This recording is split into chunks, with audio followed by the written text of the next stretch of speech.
My children left me to die. The doctors begged them to come, but they said, he is nobody to us. A week later, they burst into the hospital, greedily looking for an inheritance. But my bed was empty. Only a letter was on the pillow. When they read it, their faces turned white. They thought they had destroyed me. They were wrong. Before we continue, please subscribe to the channel and let us know where you are listening in the comments. Pain stabbed my chest, yanking me from darkness. My eyes snapped open, squinting against the cold glare of fluorescent lights. The air smelled of antiseptic, sharp and sterile, cutting through the fog in my head. A steady beep, some monitor, probably, drilled into my ears, each pulse syncing with the throb in my ribs. Where was I? My fingers twitched, grazing stiff sheets, and I tried to sit up. Bad idea. My legs felt like lead, and a tug in my arm reminded me of the catheter taped to my skin. I winced, collapsing back onto the pillow. The room was small, all white walls and metal rails. My gaze drifted to the bedside table, my wallet, a gold watch, and my glasses, one lens cracked like a spiderweb. My heart skipped. Those glasses, I'd been wearing them when. A flash hit me. Headlights blinding me, a truck's horn blaring, metal screeching as the world spun. Then nothing. An accident. I'd been in an accident. I fumbled for the call button, my thumb trembling as I pressed it. The door creaked open, and a man in a white coat stepped in, his shoes squeaking on the linoleum. Dr. Adams, his name tag read. He was older, maybe my age, with gray streaks in his hair and a face that looked kind but tired. He glanced at the monitor, then at me, his eyes softening. "Mr. Cunningham, you're awake," he said, voice low. "How do you feel?"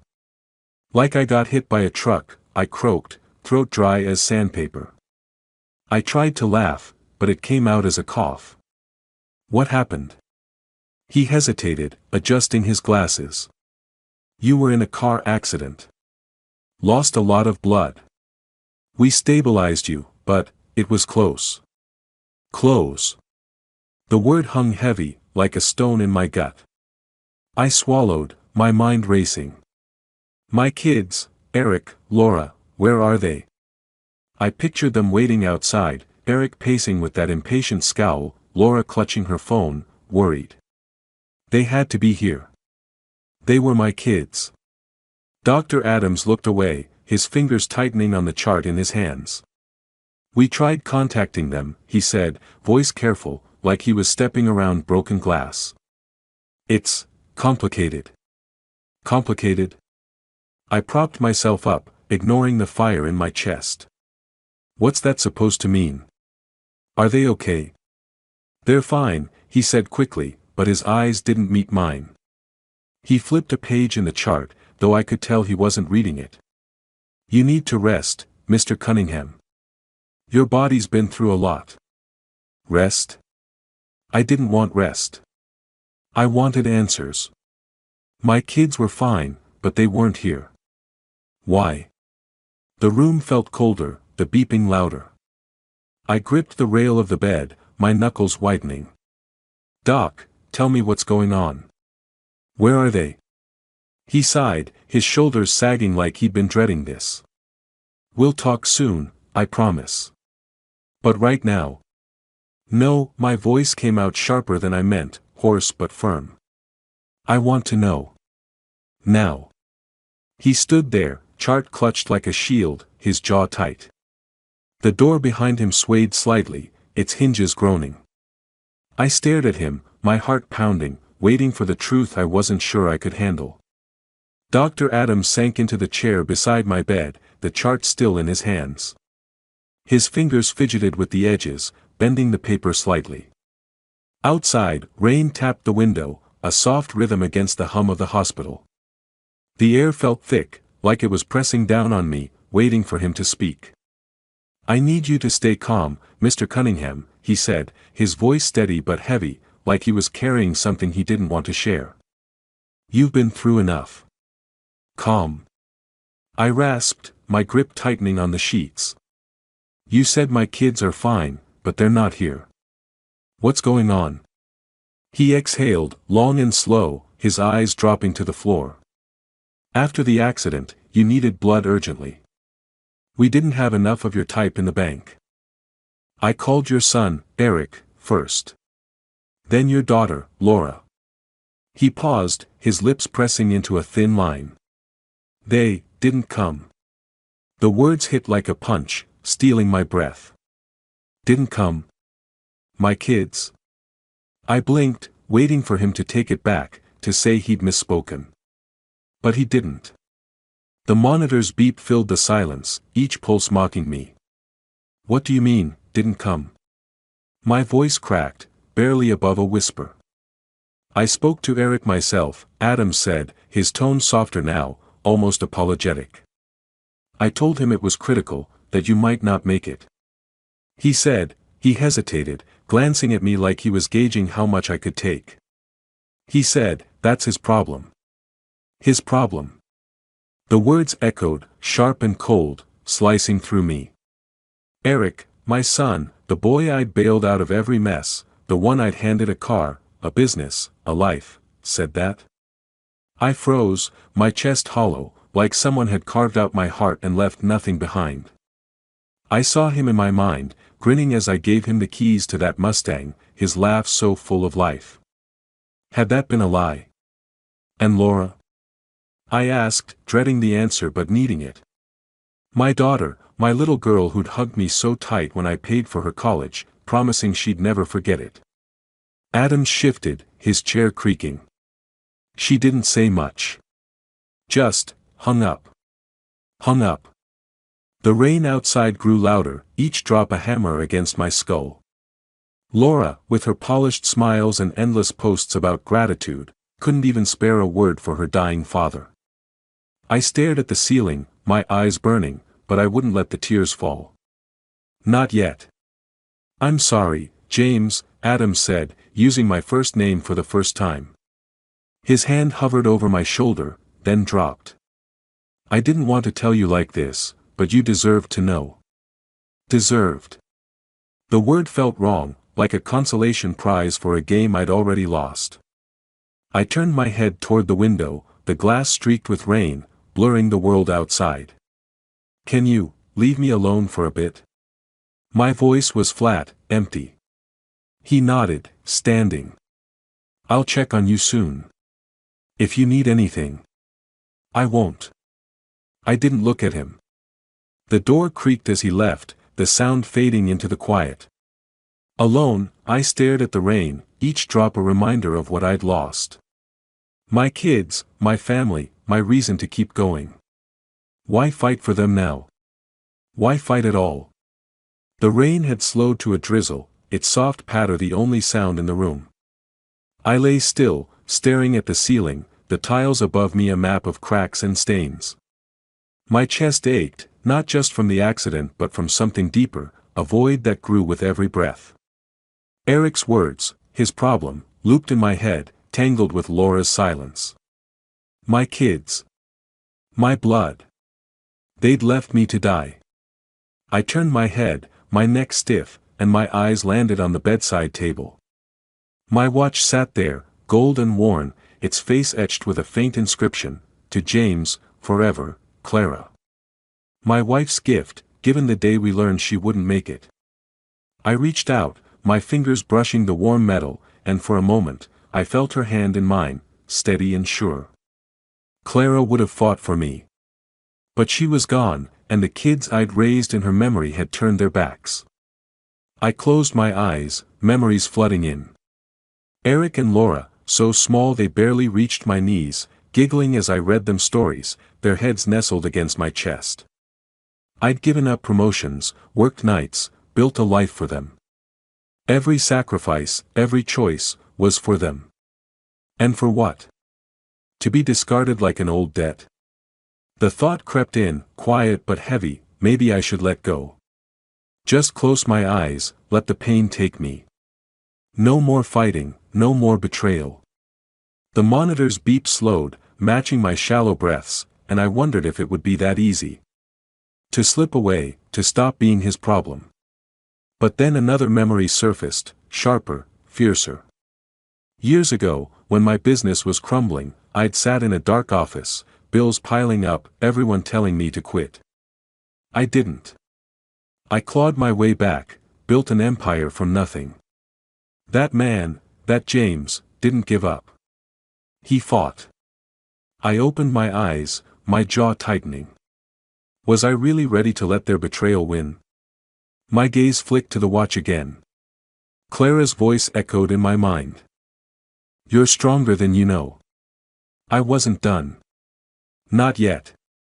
I shifted, wincing as pain shot through my ribs, and reached for my phone on the table. My fingers hovered over the screen, trembling. Michael, my friend, my lawyer, he'd understand. He'd know what to do. I stared at the phone, my thumb poised over his name. The room was silent now, the rain gone, leaving only the faint hum of the hospital. Could I trust him? Could I trust anyone? The door to the room felt far away, but in my mind, it was opening, leading somewhere new. I just had to take the first step.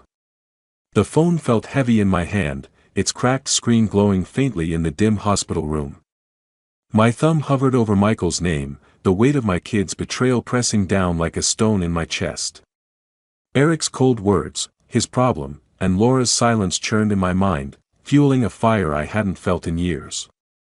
I'd given them everything, college, cars, second chances, and they'd left me to die. No more. I wasn't done yet. I pressed the call button, my heart thudding against my bruised ribs. The drip in my arm pulsed with each beep of the monitor, a reminder I was still here, still fighting. The line clicked, and Michael's voice came through, warm but edged with that familiar sarcasm. James, you're alive. I was about to send a search party. Not funny, I said, my voice hoarse but steady. I leaned back against the pillow, the sheets crinkling under me. They didn't come, Mike. Eric, Laura, they didn't even answer the hospital's calls. Silence on the other end, then a low whistle. That's low, even for them. What did they say?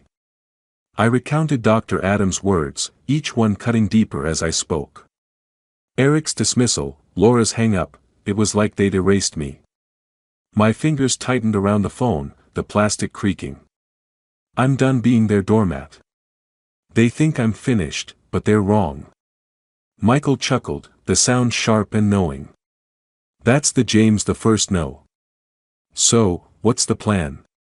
Epic revenge? Shakespearean drama? Something better, I said, a grim smile tugging at my lips. But I need your help. Can you meet me when I'm out of here? Name the time and place, boss. His tone shifted, serious now. By the way, I heard something you won't like. Your kids. They're already sniffing around lawyers, talking about your estate. Like you're already gone. The words hit like a slap. My estate, the house, the business, everything I'd built, they were circling it like vultures. I pictured the house, its creaky porch and faded photos, the place Clara and I had raised them. They wanted to sell it, to tear it apart for cash. My jaw clenched, the pain in my chest fading under a wave of cold resolve. Let them try, I said. We'll make sure they get nothing. Attaboy, Michael said. I'll dig into their moves, see what else they're planning. We'll hit M where it hurts. Good. I glanced at the bedside table, where Clara's watch gleamed under the fluorescent light. Its inscription, to James, forever, felt like a promise I had to keep. Start with their accounts. I want to know everything. Consider it done. Michael's voice was all business now. Rest up, James. You've got a war to win. I ended the call, my pulse racing. The room was quiet, save for the hum of the drip and the faint rattle of a cart outside. My eyes locked on the watch, its second hand ticking steadily, like a heartbeat. A memory flashed, Michael and me, years ago, toasting a deal that saved my company from ruin. He'd had my back then, and he had it now. I leaned back, the pillow cool against my neck, and whispered to the empty room, "They'll see. They'll all see." The hospital room felt smaller now, the walls closing in as I clutched my phone. Its scuffed case dug into my palm, the screen lighting up with a new message from Michael. "Check your email. You're gonna want to see this." My stomach twisted. I'd barely slept, my mind replaying Michael's warning about Eric and Laura plotting over my estate. What were they doing now? I opened the email, my thumb trembling as I scrolled. Michael had sent screenshots, texts between my kids and some lawyer, forwarded through his contacts. The words burned into me. Eric. House is worth at least $2 million, sell it, pay my debts. Laura, I need a place downtown. Something chic. Smiling face with smiling eyes, a smiley face. She was planning her new life with my money, like I was already buried. I zoomed in, my eyes narrowing at Eric's next message, "He's not coming back. Let's move fast." The arrogance, the certainty, they thought I was done. I remembered the day I'd handed Eric a check for his restaurant, his eyes bright with promises. "I'll make you proud, Dad." Lies. He'd run it into the ground, and now he wanted my home to cover his mistakes. Laura was no better, her blog filled with fake gratitude while she eyed my bank account for her next photo op. The monitor beeped, louder now, matching the fury in my chest. I tossed my head back on the pillow, the starched fabric scratching my neck. My house, the one Clara loved, with its sagging bookshelves and her old garden out back, was just a paycheck to them. I gripped the phone so hard my knuckles ached, the cracked screen blurring as my eyes stung. My phone buzzed again. "Michael." I answered, my voice low. "You saw their texts?" "Yeah," he said, his tone sharp with disgust. "They're not even pretending to care. Eric's debts are a mess, creditors are circling. Laura's just greedy, wants a penthouse to flex online." I swallowed, the lump in my throat like gravel. "They're betting on me being dead." "Not on my watch," Michael said. "We can freeze their access to your accounts, lock them out. It'll hit them hard. You in?" "Do it," I said, my voice cold. "But first, get more proof." I wanted airtight. "Smart man." I could hear his grin. "I'm on it. They'll be crying by tomorrow." I hung up, my gaze drifting to the window. The sky was gray, heavy with clouds, like the weight of my kids' betrayal. I pictured the house, empty, its doors locked against them. A memory hit, Eric, years ago, boasting about his restaurant while I wrote another check. I'd believed in him. Fool. Now, I'd take it all back, every key, every cent, every chance they'd squandered. My thumb hovered over the bank's number, my heart pounding. Outside, a crow landed on the sill, its beady eyes staring through the glass. I leaned forward, ignoring the ache in my ribs, and imagined stripping Eric and Laura of everything they valued. The phone felt like a weapon in my hand, ready to fire the first shot. Sunlight slipped through the hospital blinds, painting stripes on the wall. I sat up, wincing as my ribs protested, and grabbed my phone.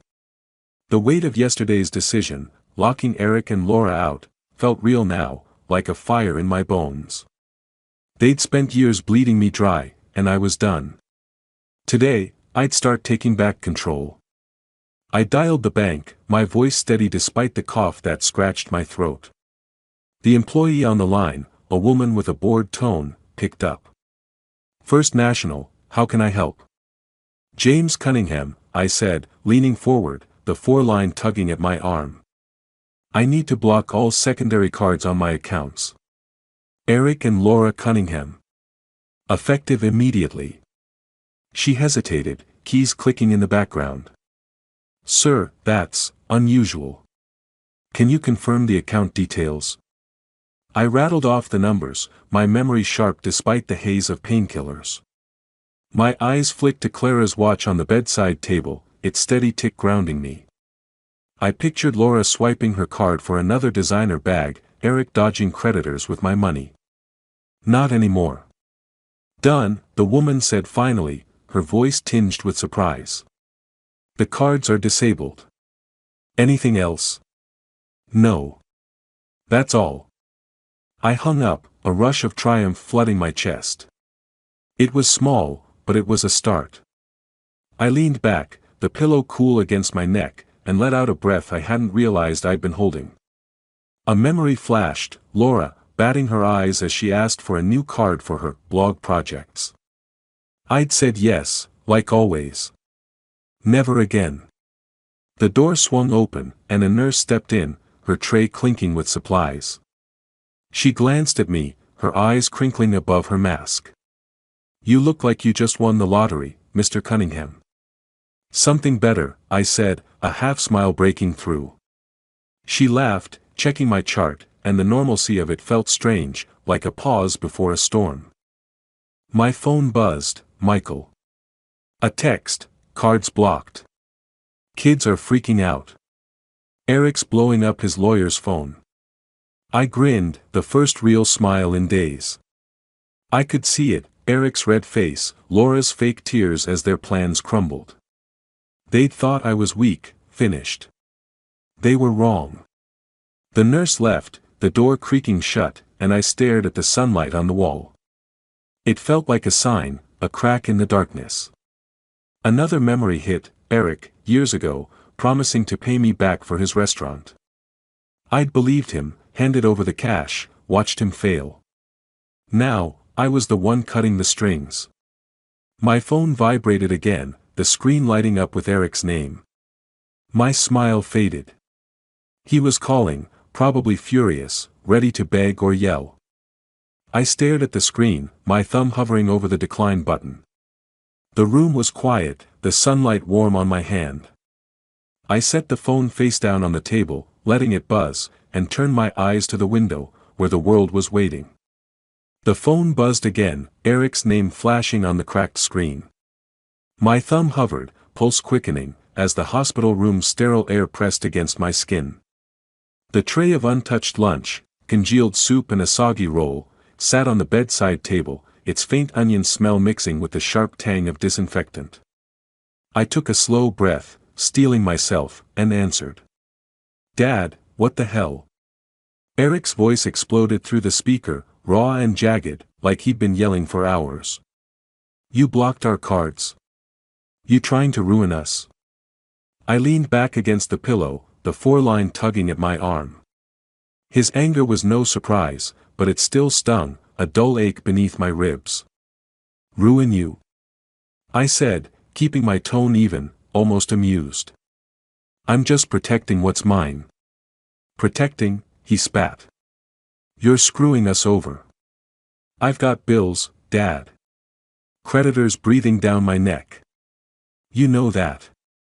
I pictured him, red-faced, pacing outside some bar, probably, his life unraveling because I'd cut the strings. A memory flickered, Laura, twirling in a new dress, paid for with my card, giggling about her brand. I'd smiled then, proud. Fool. Maybe you should have thought about that before you left me here to die, I said, my voice low, sharp. Silence, then a rustle. Laura's voice cut in, syrupy sweet, the kind she used for her followers. Daddy, please. We're worried about you. This isn't like you. Let's talk, okay? We can fix this. Worried. The word was a blade, twisting in my gut. I gripped the phone tighter, my knuckles pale against the dark case. Fix it? I chuckled, the sound bitter. Like you fixed things by hanging up when the hospital called. Save your act, Laura. I'm not buying it. You're being cruel, she said, her tone hardening, the mask slipping. We're your kids. You owe us.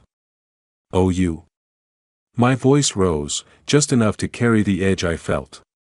I gave you everything, cars, college, your damn restaurant, Eric. And you couldn't even show up when I was bleeding out. We're done. Eric snarled, back on the line. You'll regret this, old man. We'll get what's ours, one way or another. Good luck, I said, and hung up before they could respond. The phone clattered onto the table, next to Clara's watch, its steady tick filling the quiet. My chest heaved, a mix of triumph and grief washing over me. They were my kids, my blood, and I just slammed the door on them. Was I right? Or was I becoming the monster they'd paint me as? The door creaked, and a nurse stepped in, her sneakers squeaking on the linoleum. She glanced at me, her brows knitting. You okay, Mr. Cunningham? Look like you're planning a war. I forced a smile, my fingers brushing the phone. Just settling some debts. She laughed, adjusting my fore. Well, you're looking stronger. Keep it up. She left, the door groaning shut, and I stared at the ceiling, the shadows of the blinds slicing the light. Eric's threat echoed, we'll get what's ours. Let them try. I reached for the phone again, scrolling to Michael's number. Whatever came next, I'd be ready. The hospital room was too quiet, the hum of the monitor a faint pulse in the background. I sat up, ignoring the dull ache in my chest, and dialed Michael. The phone's weight felt good in my hand. Like a tool I was finally learning to wield. Clara's watch gleamed on the bedside table, its second hand marching forward, urging me on. Eric and Laura thought they could bully me into submission. They were about to learn how wrong they were. Michael picked up on the first ring, his voice crackling with energy. James, you ready to turn up the heat? More than ready, I said, my tone firm despite the rasp in my throat. I want them out of my house. Change the locks. Get their stuff, clothes, gadgets, all of it, onto the lawn. Let them see what it's like to lose something. He laughed, a sharp, gleeful sound. Oh, I'm already on it. Got a locksmith at the house now, and I'm hauling their junk out as we speak. Eric's fancy TV, Laura's shoe collection, it's all hitting the grass. I closed my eyes, picturing it, boxes piled under the oak tree, rain soaking Laura's dresses, Eric's electronics shorting out. A rush of satisfaction warmed me, but a pang followed, sharp and unexpected. A memory surfaced, Christmas, years ago, the kids small and wide-eyed, stringing lights on a lopsided tree in that same living room. Their laughter had filled the house, back when it was a home. I shook it off, my jaw tightening. That was gone. They'd made their choice. Send me proof when it's done, I said, opening my eyes. I want to see it. You got it, Michael said. This'll hit them where it hurts. They'll be screaming by noon. Good. I hung up, my fingers drumming on the sheets. The room smelled of antiseptic and stale coffee, the air heavy with the weight of what I'd just ordered. Was I going too far? No. They'd pushed me here, left me to rot. This was justice. The door swung open, and the nurse from earlier stepped in, her tray clinking with fresh bandages. She glanced at me, her eyes narrowing. You're awfully quiet, Mr. Cunningham. Everything all right? Better than ever, I said, managing a half-smile.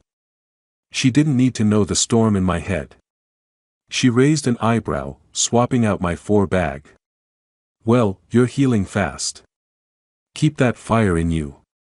She left, and I leaned back, the pillow cool against my neck. My phone buzzed, Michael, with a photo. I opened it, my breath catching.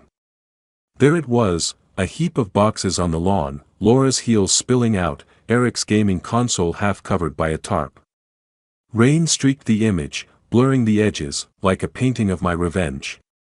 I stared at the screen, a grim satisfaction settling in. But then another buzz, Laura's name. A text, you serious? We're coming to the house. My smile faded, my pulse quickening. They were running to the scene, ready to fight. Fine. Let them see the new locks, the closed doors. I set the phone down, my eyes drifting to the window, where rain tapped the glass like a countdown. Rain drummed against the hospital window, a steady rhythm that matched the thud in my chest. My phone lit up again, Eric's name glaring on the screen. I knew what was coming. Michael's photo of their belongings on the lawn had probably reached them. I took a slow breath, the air sharp with the scent of coffee from the nurse's earlier visit, and answered. "You threw our stuff out." Eric's voice was a roar, thick with fury, the sound of rain and wind crackling in the background. "You're insane. It's pouring, and my gear's ruined." I leaned back, my fingers curling around the phone, my voice calm as ice. "My house, my rules. You don't live there anymore. You can't do this," he shouted, his words tripping over each other. "That's our home." I corrected, my tone flat. "You made it clear I'm nothing to you. Now you get to feel the same." Laura's voice broke in, shrill and shaking, cutting through the patter of rain. "Daddy, this is cruel. We'll sue you for this. You can't just kick us out." "Sue me?" I chuckled, the sound low and bitter. "Go ahead. It's my name on the deed. You've got nothing." I pictured them standing on the lawn, soaked, scrambling to save their precious things. A twisted part of me savored it. A memory hit, last year, sitting them down, begging them to take responsibility. Eric had laughed, Laura rolled her eyes, both dismissing me like I was a nagging old man. I'd let it slide, hoping they'd change. "No more. You're a monster," Laura hissed, her voice venomous now. "You'll pay for this." "I already have," I said, my voice steady despite the ache in my ribs. "You made sure of that when you left me here." I hung up, the silence in the room louder than their screams. My hand trembled as I set the phone down, Clara's watch ticking softly beside it. Their threats hung in the air, but I felt no fear, only a cold, hard resolve. My phone buzzed again, "Michael." A text, "Locks changed. They're losing it out there." I nodded to myself, a faint smile tugging at my lips. They were cornered, and I was just getting started. A memory of the house flashed, its creaky stairs, Clara's garden, now locked against them, a fortress I controlled. The door creaked, and the nurse stepped in, her clipboard tucked under her arm. "Good news, Mr. Cunningham," she said, her voice bright. "Doctor says you're clear for discharge soon. Ready to go home?" Home. The word sparked something in me, a mix of longing and defiance. "Yeah," I said, my eyes drifting to the bedside table, where my wallet and watch waited. "I'm ready." She left, and I stared at my things, the watch's faint glow catching the light. I pictured the house, its new locks gleaming, the lawn littered with their past. They thought they could bully me, break me. But I was coming back, stronger than they'd ever imagined. The rain outside slowed, and I leaned forward, my mind already at the front door. The hospital room felt emptier now, its white walls no longer a cage but a stepping stone. My bag sat on the chair, packed with the few things I'd had here, a change of clothes, my wallet, Clara's watch. The monitor's beep had stopped, unhooked hours ago, and the silence was almost jarring, broken only by the soft squeak of the nurse's sneakers as she bustled in. Her name tag read Maggie, and her smile was warm, like she'd seen me through the worst and was rooting for me now. "Ready to break out, Mr. Cunningham?" she asked, adjusting the blinds. Sunlight spilled in, dusting the room with gold. "More than you know," I said, managing a grin despite the ache in my ribs. I stood, leaning on the bed for balance, my legs still shaky but holding me up. I was leaving, not just this room but the man I'd been, weak, hopeful, blind to my kid's betrayal. Maggie handed me my jacket, her eyes twinkling. "You've got that look, like a general heading to battle."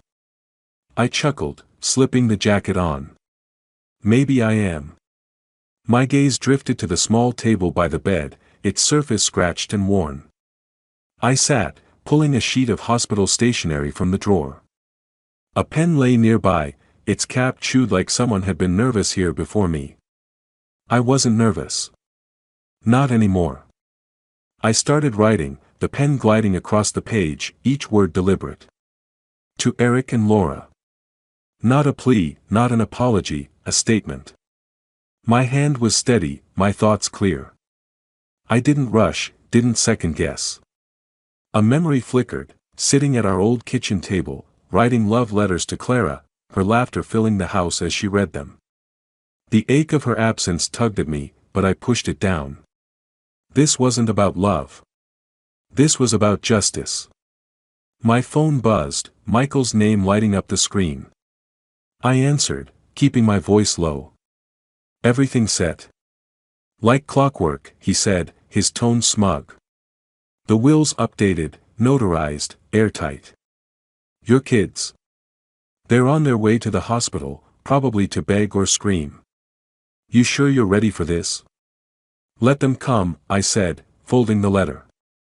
They'll find what I left them. Michael laughed. You're a cold one, James. I like it. Call me when you're out. I hung up, sealing the letter in an envelope. I placed it on the pillow, its crisp white edge stark against the rumpled sheets. Eric and Laura would storm in, expecting to find me weak, pliable. Instead, they'd find this, a piece of paper that would shatter their world.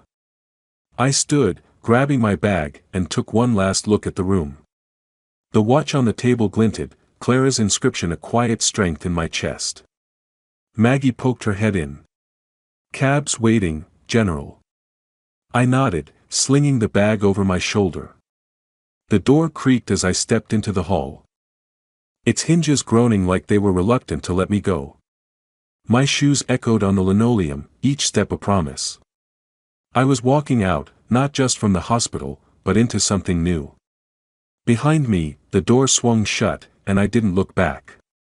The taxi hummed along the streets of our small Ohio town, the world outside a blur of brick storefronts and budding trees. I leaned against the cool window, the leather seat creaking under me, the faint smell of air freshener mixing with the city's damp spring air. My phone vibrated in my pocket, but I ignored it for now, my mind still on the letter I'd left behind. Its words were a weight lifted, a line drawn. Eric and Laura would be at the hospital by now, tearing into that envelope, their faces falling as they read. A memory surfaced, pushing the kids on swings at the park, their laughter bright, my dreams of a close family stretching out like a sunny afternoon. I'd held on to that dream too long, even as their greed grew, their love faded. The taxi hit a pothole, jarring me back. Those days were gone. I was done chasing ghosts. My phone buzzed again, insistent. Eric's name flashed. I answered, my voice flat. What? Dad, what is this? His voice was a mix of rage and panic, the hospital's hum faint in the background. You're giving everything to charity.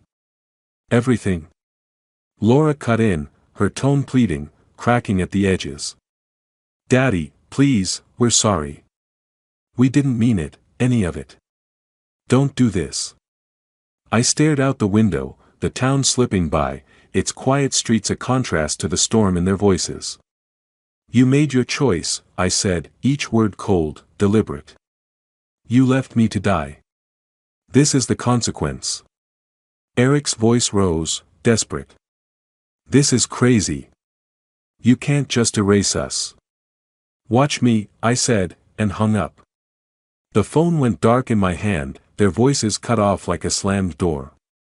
My chest tightened, not with regret but with a strange relief. I'd carried their weight too long, every bailout, every excuse. No more. A text from Michael popped up, you did it, man. They're done. Proud of you. I nodded to myself, a faint smile tugging at my lips. The taxi slowed at a light, and I pulled my wallet from my pocket. Inside was a photo, creased and faded, Eric and Laura as kids, grinning at a fair, cotton candy smudging their faces.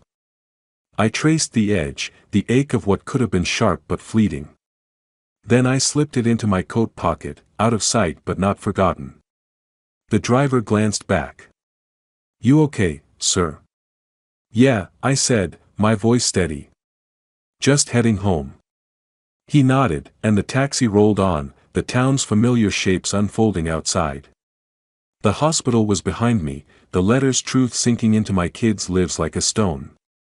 I leaned back, the city's pulse thrumming through the glass, and felt something new, freedom, sharp and clean, waiting just beyond the next turn. The cafe buzzed with life, the air thick with the scent of fresh coffee and warm pastries. I sat by the window, the wooden table scratched from years of use, a half-empty mug in front of me. Outside, the streets of our Ohio town hummed, kids on bikes, couples strolling, the spring sun glinting off shop windows. Michael sat across from me, his tie loosened, a grin spreading as he flipped through papers about the charities we'd chosen. "You're a regular saint now, James," he teased, tapping the documents. "Giving it all to kids' hospitals, housing programs, hell, you're rewriting your legacy." I laughed, the sound easier than it had been in months. "Just doing what feels right. They'll make better use of it than my kids ever would." He leaned back, sipping his coffee. "Speaking of, heard from Eric or Laura?" "Not since the hospital." I shrugged, the weight of their names lighter now. "They're out of moves. Let them figure it out." Michael nodded, his eyes softening. "You're a tougher man than I am. But damn, you pulled it off." I looked out the window, a memory flickering, planning my will years ago, picturing Eric and Laura grateful, carrying on my name. I'd been so sure they'd value it, value me. Instead, they'd valued my bank account. The sting was still there, but it was dull, like a bruise fading. I'd built something better now. Something that mattered. My fingers brushed my wallet, and I pulled out the photo of the kids, Eric and Laura, young and carefree, their smiles frozen in time. I stared at it, the cafe's chatter fading. They'd been my world once, my reason to fight. Now, they were a chapter closed. I opened the table's small drawer, a quirky feature of this old place, and slid the photo inside. It felt right, letting them go without anger, without regret. "You good?" Michael asked, watching me. "Yeah," I said, closing the drawer with a soft click. "Better than good." He raised his mug. "To the new James Cunningham, then. World changer." I clinked my mug against his, the ceramic warm in my hand. "To starting over." The cafe door jingled, a family stepping in, their laughter bright. I watched them, then turned to the window, the town alive with possibility.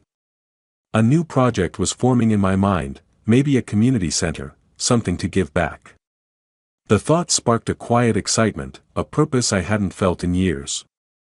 I lifted my coffee, the steam curling like a promise, and smiled. The world was open, and I was ready to walk through its doors. If you liked this story, please like this video, subscribe to the channel, and share your impressions of this story in the comments. To listen to the next story, click on the box on the left. Thank you for watching.